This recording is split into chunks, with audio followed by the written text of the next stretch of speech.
ॐ ज्ञानातिमिरान्धस्य ज्ञानञ्जनशलाकया चक्षुरुन्मीलितं येन तस्मै श्रीगुरुवे नमः। नमो विष्णुपादाय कृष्णप्रेष्ठाय भूतले श्रीमते भक्तिवेदान्त स्वामिन्निति नामिने। नमस्ते सारस्वती देवे गौरवाणी प्रचारिणे निर्विशेष शून्यवादी पाश्चात्यदेशतारिणे नित्यानंद नमस्तुभ्यं प्रेमानंदप्रदायिने कलौ कल्मषनाशाय जानवापतये नमः। नमो महावदन्याय कृष्ण प्रेम प्रदायते कृष्णाय कृष्ण चैतन्य नामने गौरतुसे नमः। जय श्री कृष्ण चैतन्य प्रभु नित्यानंद श्री अद्वैत गदाधर श्रीवासादि गौर भक्त वृंद। हरे कृष्णा कृष्णा कृष्णा हरे हरे हरे राम राम राम हरे हरे। हरे कृष्णा। सो आप सभी भक्तों का हार्दिक स्वागत है आज के श्री चैतन्य चरितमृत से और कथा में। तो हम लोग चर्चा कर रहे हैं श्री चैतन्य चरितमृत आदि लीला और इसका 10th चैप्टर अध्याय 10 टेक्स्ट 48 में हम लोग चर्चा की है कि नामाचार्य हरिदास ठाकुर जो है 28th ब्रांच हुए, 20वीं शाखा हुई श्री चैतन्य महाप्रभु की, चैतन्य कल्प वृक्ष की। और उनकी हरिदास ठाकुर के एक बहुत ही महत्वपूर्ण उपशाखा हुई सत्यराज खान के नाम से। सत्यराज खान हरिदास ठाकुर के एक बहुत ही कृपार भाजन recipient of mercy of Namacharya Haridas Thakur, तो इनके बारे में हम लोग पढ़े थे। अब नेक्स्ट श्री मुरारी गुप्ता 21वीं शाखा है, 21st branch of Chaitanya tree. Shri Murari गुप्त शाखा प्रेमेरा भांडार प्रभुरा हृदय द्रव्य सुनि दैन्य जान। Murari Gupta the 21st branch of the tree of Sri Chaitanya Mahaprabhu was a storehouse of love of Godhead. His great humility and meekness melted the heart of Lord Chaitanya. Murari Gupta जो कि 21वीं शाखा हुए श्री चैतन्य महाप्रभु कल्प वृक्ष की, और जो कि प्रेमेरा भंडार कृष्ण प्रेम के भंडार थे, और इनके दैन्य भाव को सुनकर के श्री चैतन्य महाप्रभु का हृदय भी द्रवित हो जाता था, पिघल जाता था। मुरारी गुप्ता कौन है इसके बारे में थोड़ा सा इसमें वर्णन करें। Shri Murari Gupta wrote a book called Shri Chaitanya चरित। ये भी बुक है, नाम याद कर लीजिए। चैतन्य चरितमृत, चैतन्य भागवत, चैतन्य मंगल, उसके बाद चैतन्य चरित, इसको भी पढ़ेंगे बाद में। मुरारी गुप्ता के द्वारा लिखा हुआ एक बुक है श्री चैतन्य चरित। He belonged to a Vaidya physician family of Srihat, the paternal home of Lord Chaitanya, and later became a resident of Navadip. तो ये वैद्य परिवार से बिलोंग करते हैं श्रीहट में। फिर बाद में जो है नवदीप आते हैं, श्री चैतन्य महाप्रभु जब प्रकट होते हैं। So he was among the elders of Shri Chaitanya Mahaprabhu. Chaitanya Mahaprabhu के गुरु वर्ग, एल्डर पर्सनालिटीज में से एक थे। जैसे श्रीवास ठाकुर हुए, पुंडरीक विद्यानिधि हुए, और उसी प्रकार से मुरारी गुप्ता भी एल्डर पर्सनालिटी थे चैतन्य महाप्रभु में। So Lord Chaitanya exhibited his Varaha form in the house of Murari Gupta as described in the Chaitanya Bhagavat Madhya Khand 3rd chapter. So Varaha रूप, इनके घर में श्री चैतन्य महाप्रभु अपने वराह रूप का दर्शन कराते हैं। और when Sri Chaitanya Mahaprabhu exhibited his Mahaprakash form, he appeared before Murari Gupta as Lord Ramchandra.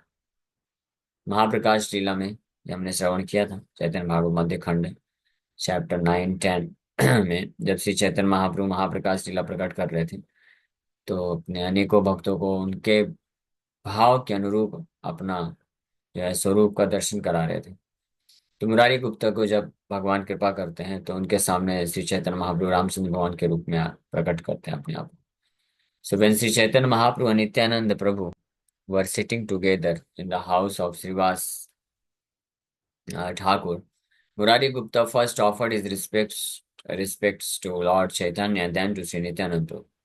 Nityanand Prabhu, however, was older than Chaitanya Mahaprabhu, and therefore Lord Chaitanya remarked that Murari Gupta had violated social etiquette, for he should have first shown respect to Nityanand Prabhu and then to him. तो एक ये लीला होती है। चैतन्य महाप्रभु और नित्यानंद प्रभु जब दोनों बैठे थे शिवाज ठाकुर के घर में, तो मुरारी गुप्ता जब वहां पे आते हैं तो सबसे पहले वो चैतन्य महाप्रभु को प्रणाम करते हैं, फिर नित्यानंद प्रभु को करते हैं। तो चैतन्य महाप्रभु इसमें उनको करेक्ट करते हैं, पहले नित्यानंद प्रभु को प्रणाम करना चाहिए क्योंकि वो बड़े हैं, और फिर चैतन्य महाप्रभु को प्रणाम करना चाहिए। तो ये इस प्रकार से उनको, so in this way, by the grace of Sri Chaitanya Mahaprabhu, Murari Gupta was informed about the position of Sri Nityananda Prabhu, and the next day he offered obeisances first to Lord Nityananda and then to Lord Chaitanya. तो अगले दिन जब आते हैं वो सबसे पहले नित्यानंद प्रभु को प्रणाम करते हैं। श्री चैतन्य महाप्रभु gave chewed pan or betel nut to Murari Gupta. Chaitanya Mahaprabhu personally अपना खाया हुआ पान जो है मुरारी गुप्ता को देते हैं महाप्रसाद के रूप। Once Sivanand Sen offered food to Lord Chaitanya that had been cooked with excessive ghee, and the next day the Lord became sick and went to Murari Gupta for treatment. एक बार शिवानंद सेन चैतन्य महाप्रभु को आमंत्रित किए और उनको खिलाए, प्रसाद जो खिलाए, जो कि बहुत ज्यादा घी में पकवान तैयार किया गया था, तो उसको खाने से भगवान चैतन्य महाप्रभु बीमार पड़ गए और फिर वो मुरारी गुप्ता के पास जाते हैं ट्रीटमेंट के लिए। So Lord Chaitanya accepted some water from the water pot of Murari Gupta and thus he was cured. Murari Gupta का पीने का जो पात्र था, लोटा बोलते हैं जिसमें, तो उसमें उसमें उस पानी को महाप्रभु पीते हैं और उसी से उनका पूरा डिजीज दूर हो जाता है। The natural remedy for indigestion is to drink a little water. And since Murari Gupta was a physician, he gave the Lord some drinking water and cured. So natural एक और यहाँ पे प्रभा जी लिख रहे हैं, अगर इंडाइजेशन हो जाए किसी को तो उसका नेचुरल रेमेडी क्या है? ड्रिंक अ लिटिल वाटर, थोड़ा पानी, लिटिल वाटर बोल रहे हैं पापा जी है ना, लेकिन मेरे को कई बार कुछ लोग बोलते रहते हैं पानी पीते रहो पानी पीते रहो, लिटिल वाटर पीना चाहिए, थोड़ा पानी पीना,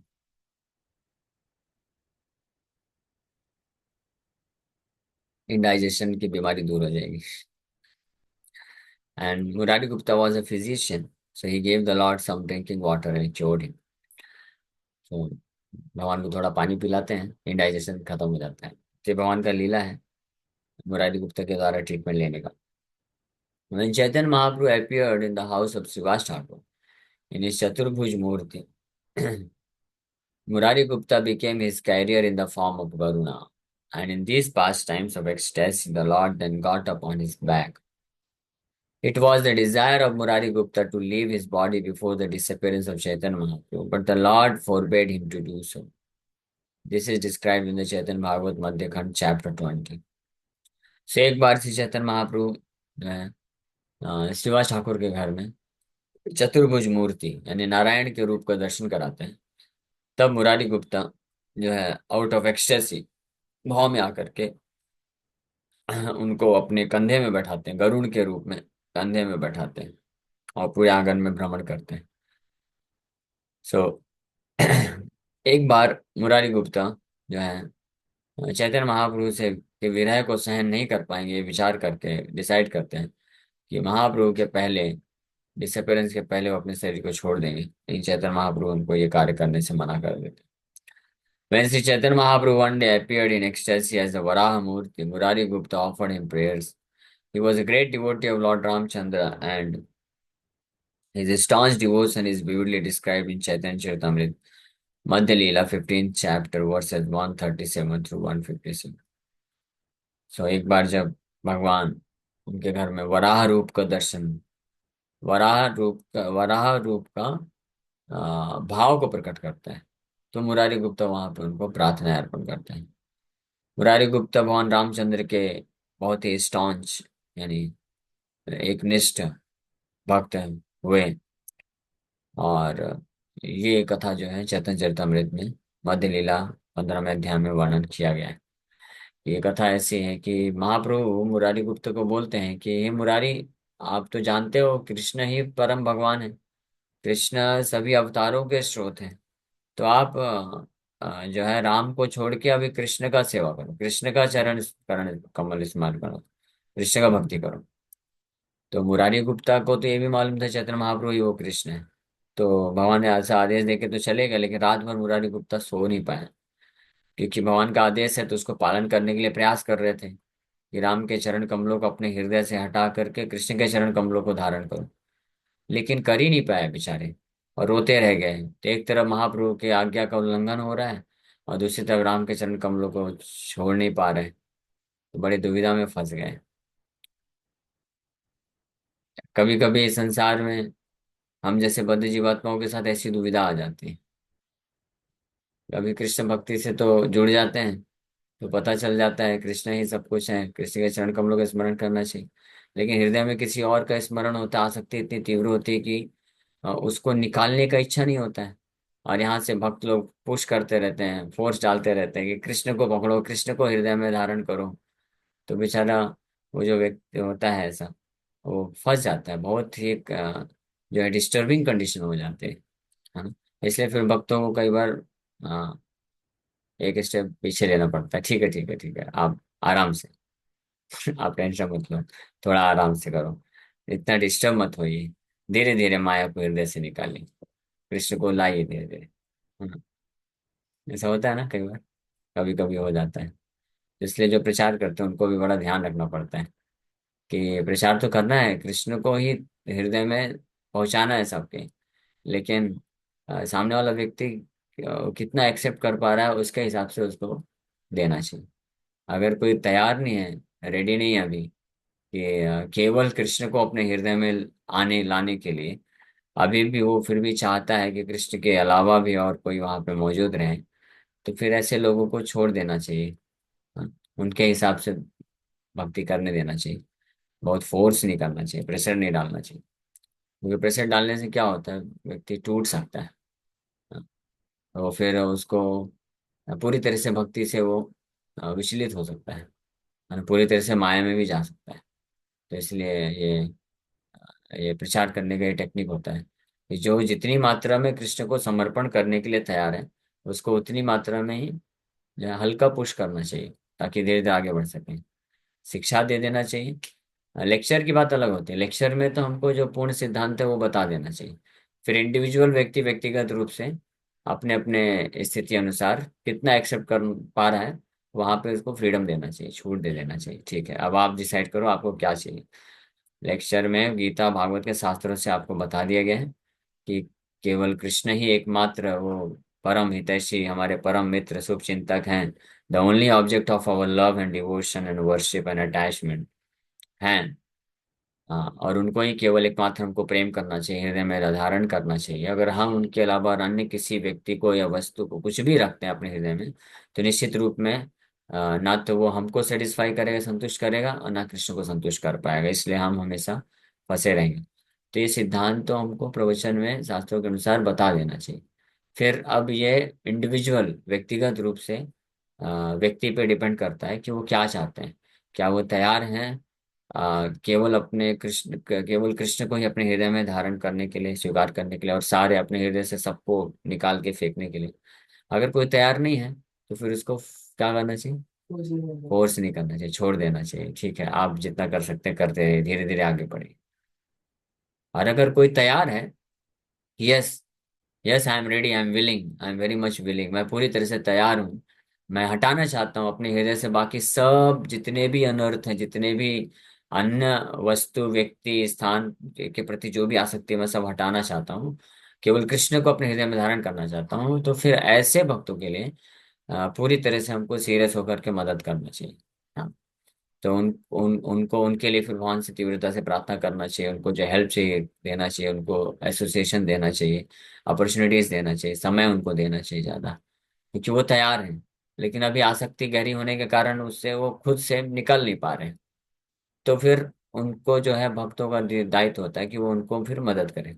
लेकिन जो लोग तैयार नहीं हैं, निकालना ही नहीं चाहते, भौतिक आसक्ति को त्यागना ही नहीं चाहते, बल्कि भौतिक आसक्ति हृदय में रख करके एंजॉय करना चाहते हैं, दे फील हैप्पीनेस सुख मिलता है उनको कृष्ण के अलावा अन्य किसी को अपने हृदय में धारण कर रखे, तो फिर ऐसे लोगों को फिर दूर रखना चाहिए।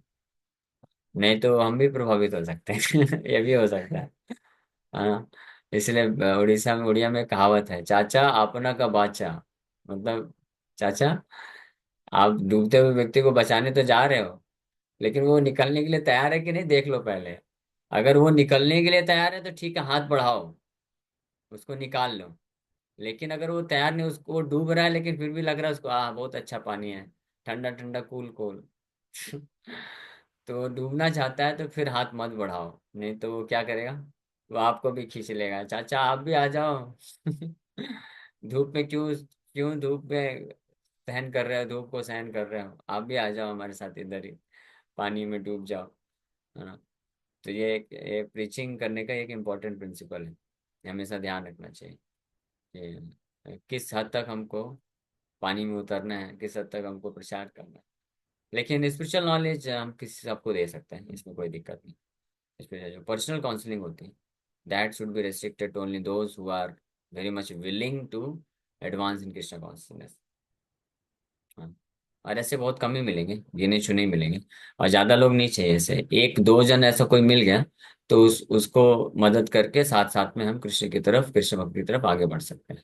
और बाकी लोगों को जनरल, ठीक है आइए सब लोग कीर्तन में बैठिए, लेक्चर अटेंड करिए, फेस्टिवल है मंदिर में आ जाइए अटेंड करिए, इस तरह का रखना चाहिए। वो भी जरूरी है, क्योंकि हम लोग हर एक्सपेक्ट नहीं कर सकते कि इमीडिएटली सब कोई तुरंत कृष्ण की शुद्ध भक्ति को स्वीकार कर लें।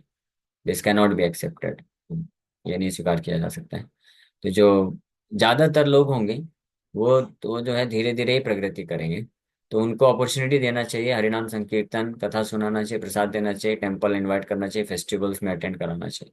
लेकिन कुछ उनमें से ऐसे जो एक आध दो लोग ऐसे हो जाते हैं जो बहुत सीरियस हो जाते हैं, या सच में वो समस्त प्रकार की भौतिक आसक्ति को त्यागने के लिए तैयार हैं, भले त्याग नहीं पा रहे लेकिन तैयार हैं, एटलीस्ट दे आर रेडी, तैयार हैं, तो उसमें फिर हमको अपना पूरा चेतना लगा देना चाहिए। If required we can give up our life also to save such a sincere soul. But अगर कोई इस तरह के सिंसियर नहीं है तो अननेसेसरी टाइम वेस्ट, या उनको भी डिस्टर्ब नहीं करना चाहिए। ये प्रीचिंग का तरीका है।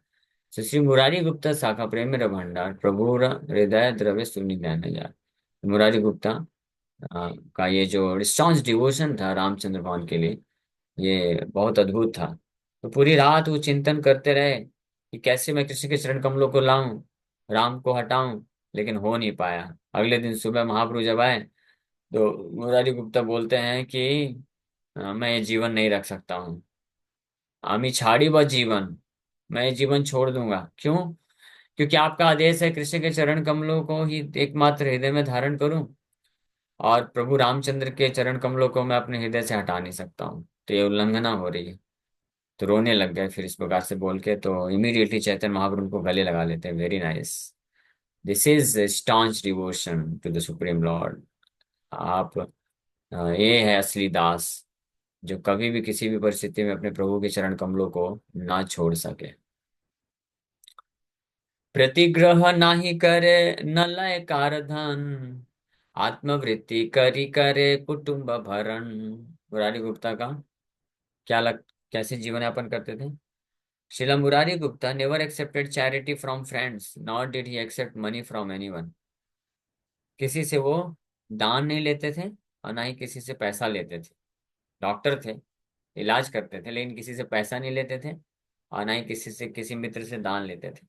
He practiced his position and maintained his family with his earnings. और जो भी ये फिजिशियन का कार्य करके जो भी उनसे अर्निंग हो जाता था, उसी से अपना तथा परिवार वालों का पालन पोषण करते थे।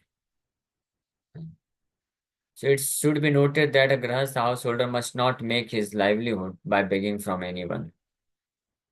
ये एक महत्वपूर्ण चीज बताई जा रही है। तो गृहस्थ जो है उनको भिक्षा मांग के जीवन यापन नहीं करना चाहिए। हाँ, भिक्षा मांग के मतलब उधार लेकर। कुछ लोग होते हैं कि कई लोगों से उधार लेके बैठ जाते हैं फिर वापस ही नहीं देते। तो गृहस्थ ऐसे नहीं कर सकते। ये समझ के नहीं ले सकता कि चलो वो हमारे सगे संबंधी हैं, वो दान दे दिए हमको। वो दान देता नहीं है कोई। वो आपको उधार दिया है तो आपको उसका पैसा वापस करना चाहिए। हाँ, ये नहीं कि ठीक है हमारे सगे संबंधी है, दान दान में आ गया। ये सही नहीं। So every householder of the higher caste should engage himself in his occupational duty as a Brahman, Kshatriya, or Vaishya, but he should not engage in the service of others, for this is the duty of a Shudra. One should simply accept whatever he earns by his own profession. The engagements of a Brahmana are Yajan, Yajan, Pathan, Pathan, Dan, Pratigraha. A Brahman should be a worshipper of Vishnu, and he should also instruct others how to worship him. So अपने अपने वर्ण के अनुसार व्यक्ति को जो कर्तव्य बताए गए हैं उसका पालन करके जीवन यापन करना चाहिए। जैसे आप उदाहरण के लिए ब्राह्मण का बताया गया, ब्राह्मण का जो एंगेजमेंट है या ऑक्यूपेशनल ड्यूटी धर्म है, कर्तव्य है, यजन याजन पठन पाठन, पूजा करना पूजा कराना, भगवान विष्णु का पूजा करना। जो ब्राह्मण है भगवान विष्णु का वर्शिपर होता है, भगवान का सेवा करना पूजा करना ये ब्राह्मण का दायित्व है। हाँ, ये क्लियर कट अंडरस्टैंडिंग। ब्राह्मण जो अ, अन्य किसी का पूजा करता है, ही इज नॉट अ ब्राह्मण इन ट्रू सेंस, वास्तविक रूप में वो ब्राह्मण नहीं बोला जा सकता है। और ब्राह्मण का दायित्व, दूसरा दायित्व है कि ये अन्य लोगों को भगवान विष्णु का, कृष्ण का सेवा या पूजा करना सिखाए। A Kshatriya can become a landholder and earn his livelihood by levying taxes or collecting rent from tenants. एक क्षत्रिय जो है जमींदार होता है, जमीन को दे करके उससे टैक्स ले सकता है, रेंट पे ले सकता है, या उसके पास कुछ प्रॉपर्टी है तो उसको रेंट रेंट में दे के रेंट ले सकता है। ये उसका ऑक्यूपेशन होता है। A Vaishya can accept agriculture or general trade as an occupational duty. Since Murari Gupta was born in a physician's family, Vaidya Vamsha, he practiced as a physician and with whatever income he earned, he maintained his family. तो वैद्य वंश में मुरारी गुप्ता का जन्म हुआ था। तो as a physician वो जो प्रैक्टिस जो करते थे, उसी से जो इनकम आता था उसी से अपना परिवार, अपना परिवार वालों का पालन पोषण करते थे। As stated in Srimad Bhagavatam, everyone should try to satisfy the Supreme Personality of Godhead through the execution of his occupational duty. That is the perfection of life. This system is called Daivi Varnashram.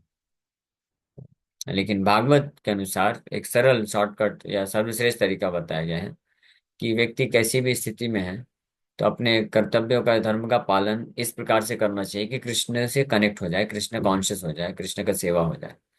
अगर इस प्रकार से कोई करता है लक्ष्य ये रखते हुए कि मैं अपने कार्यों द्वारा कृष्ण का की संतुष्टि के लिए कार्य करूं, कृष्ण की भक्ति में आगे बढ़ सकूं, तो उसको दैव वर्णाश्रम बोला गया है, दैवी वर्णाश्रम।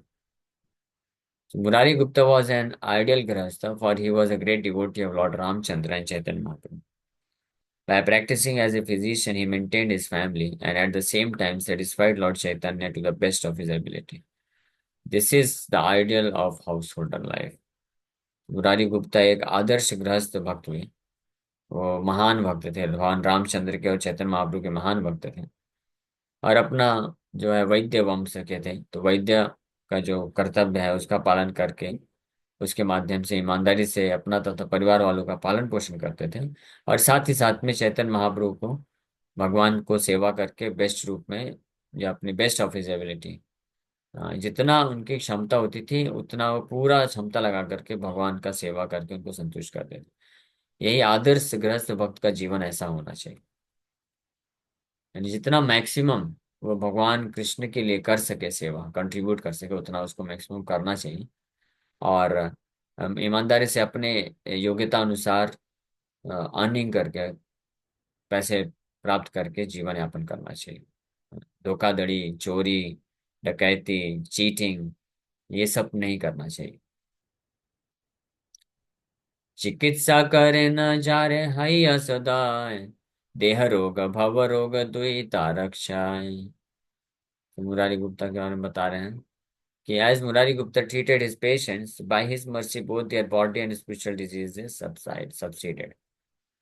तो वो चिकित्सक थे, चिकित्सा करते थे, और चिकित्सा के द्वारा जो उनके रोगी मरीज होते थे उनका देह रोग और भव रोग दोनों को नष्ट कर देते थे। तो ये होते हैं असली डॉक्टर। हाँ। कोई अपने आप को बस क्लेम कर लेता है कि मैं डॉक्टर हूँ, और मरीज का जो बीमारी दूर नहीं कर सकता है, तो डॉक्टर क्या है? ऐसे डॉक्टर को क्या बोलेंगे? हाँ, क्या बोलेंगे बताइए? कोई डॉक्टर है जो डॉक्टर का क्लिनिक खोल के बैठा है, और मरीज लोग आते हैं, बोलते हैं आ जाओ मैं आपको ट्रीटमेंट करता हूँ, और खूब ट्रीटमेंट करता है, लेकिन मरीज की बीमारी दूर होती नहीं। खूब सारा दवाई खिलाया, खूब सारा एडवाइस दिया, लेकिन मरीज जो है बेचारा वैसे की वैसे डिजीज रह जाती है। तो इसका मतलब क्या है? वो डॉक्टर फ्रॉड है, ढोंगी डॉक्टर है। हाँ, तो हमको ढोंगी डॉक्टर नहीं बनना चाहिए। मतलब हम अगर प्रचार करते हैं तो लोगों का भाव रोग दूर होना चाहिए।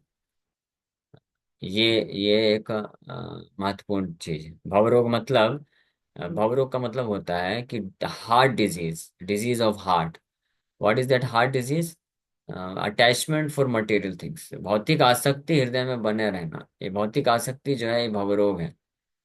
हाँ, तो जो भी व्यक्ति अपने आप को साधु गुरु या ऐसा क्लेम करते हैं, प्रचारक क्लेम करते हैं, तो उनको अपनी शिक्षाओं के माध्यम से या गाइडेंस बोलें, या जो भी बोलें, गाइडेंस अनु मार्गदर्शन के माध्यम से लोगों के हृदय से भवरोग नष्ट कर देना चाहिए। भौतिक आसक्ति जब तक अगर हम नष्ट नहीं कर सकते हैं, so we can not claim our self to be actually spiritual doctor. आध्यात्मिक रूप से डॉक्टर हम अपने आप को नहीं क्लेम कर सकते हैं। अगर फिर भी क्लेम करते हैं, दैट इज चीटिंग। इसलिए पहले डॉक्टर की पढ़ाई करनी चाहिए अच्छे से, यानी अपने आप को पहले भवरोग से दूर करना चाहिए। तो ऑलवेज वी शुड रिमेम्बर कि लोगों का भाव रोग दूर करने के चक्कर में अपना रोग नहीं बढ़ाना चाहिए। अन्य लोग, वही डॉक्टर दूसरे रोगी का रोग दूर कर पाएगा जो खुद रोग मुक्त है। जो खुद स्वस्थ है वही मुक्त कर पाएगा, जो खुद ही बीमार पड़ रहे थे तो कैसे दूर करेगा?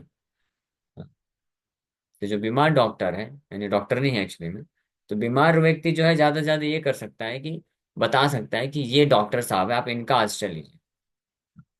तो हमारा कार्य जो हम लेक्चर देते हैं, हमारा कार्य यही है वास्तव में। हम आपको बताते हैं कि असली डॉक्टर भगवान कृष्ण हैं, शिला प्रभुपाद जी हैं। हाँ, या ऐसे कोई महान वैष्णव हैं जो रोग मुक्त है पूरी तरीके से, तो आप उनका आश्रय लीजिए, उनका सेवा करिए, उनके आदेशों का पालन करिए, शिक्षाओं का पालन करिए। तो आप इस जो है भव रोग से मुक्त हो जाएंगे। और हम भी प्रयास कर रहे हैं अपनी तरफ से, पूरा बेस्ट कोशिश कर रहे हैं।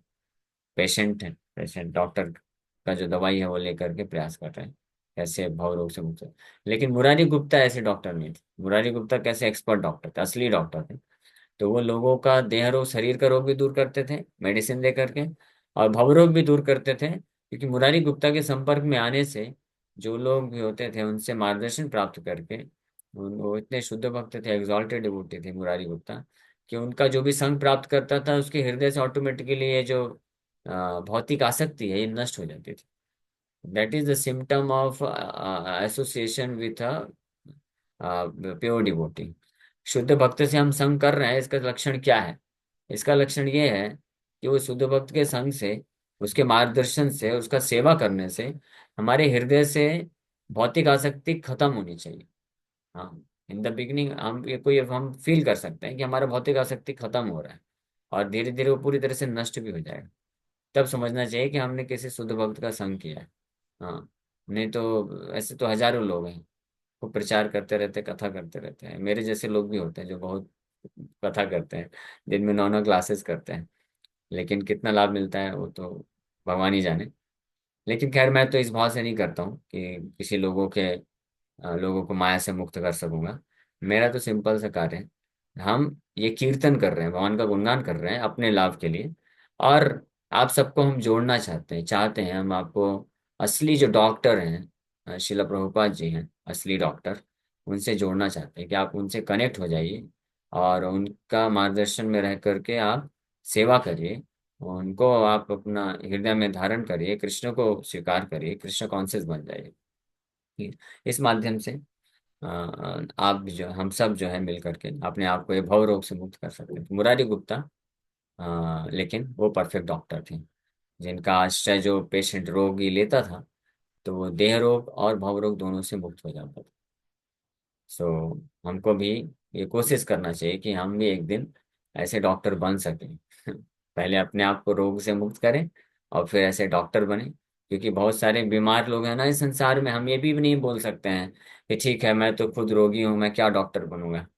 This will also be a disservice, ये भी एक जो है सेवा से भागने वाली बात हो जाएगी। We can not do this, क्योंकि हमारा ऋण है प्रभुपाद जी के प्रति। तो हमारा ये कर्तव्य है, दिस इज आवर ड्यूटी, हमारा कर्तव्य है कि अगर हम अभी डॉक्टर नहीं हैं तो अपने आप को इतना तैयार करना चाहिए कि हम डॉक्टर बन सके। बिकॉज प्रभुपाद जी बोले एक प्रवचन में कि there are many millions of human beings people who are suffering in this material world. इस भौतिक संसार में करोड़ों लोग जो है दुख भोग रहे हैं। So we require thousands of spiritual masters, हजारों हजारों हमको शुद्ध भक्त चाहिए, जो कि पूरे विश्व में भ्रमण करके और उनके संपर्क में फिर जैसे ही कोई आएगा वो वो जीवात्मा इस भौतिक संसार से तर जाएगा। जो प्रभुपाद जी एक और प्रवचन में बोलते हैं कि इस members of ISKCON society are expected to become pure devotees, so that simply by coming in association with such members of ISKCON who are pure devotees, people in general will get delivered without their knowledge। ये है, this is called preaching, इसको असली प्रचार बोलते हैं। ISKCON के प्रत्येक भक्त को, जो अपने आप को प्रभुपाद जी के प्रति ऋणी समझता है, जो अपने आप को समर्पित करना चाहता है गुरु को, कृष्ण को, प्रभुपाद जी को, तो इसका ये जिम्मेदारी हो जाता है कि वो खुद दृढ़ता से अच्छे से कृष्ण भक्ति को स्वीकार करे, अच्छे से साधन करे और अपने आप को पूरी तरह से पवित्र बना के रखे, ताकि जितनी मात्रा में हम शुद्ध होंगे उतनी मात्रा में जिन लोगों को हम प्रचार करते हैं, जिनसे हम मिलते हैं, वो शुद्ध हो सकते हैं। The purity is so powerful. ये जो शुद्ध भक्त होते हैं, शुद्धता जो हृदय में होती है इतनी शक्तिशाली होती है कि अगर कोई व्यक्ति जस्ट उनके कांटेक्ट में आ जाता है तो he can immediately feel the purity with in. ये प्रभाव होता है शुद्ध भक्त के कांटेक्ट में आने का, कि अगर उनके कांटेक्ट में कोई कुछ समय के लिए भी आया, समय व्यतीत किया, तो वो महसूस कर सकता है उस शुद्धता को, और वो एक आध्यात्मिक जीवन में आगे बढ़ने के लिए प्रेरणा को महसूस कर सकता है। इसको बोलते हैं प्रीचिंग। ये नहीं कि हजारों हजारों फोन में लगे हुए फॉलो करते जा रहे हैं, और कि आओ हरे कृष्णा जप करिए, हरे कृष्णा जप करिए, क्लास करिए, गीता पढ़िए, गीता वितरण करिए, कुछ होता नहीं। हाँ, ये हो गया गोली चलाना बिना बारूद के। तो this is not our philosophy. हमारा फिलोसफी है we should our self become very much pure. खुद इतना शुद्ध बनना चाहिए, प्रयास करना चाहिए, और फिर आप एक गोली छोड़िए, बारूद के साथ एक गोली काम तमाम कर सकती है। Okay, thank you very much. Hare Krishna. किसी वक्त का कोई प्रश्न है तो पूछ सकते हैं। Yes, any question.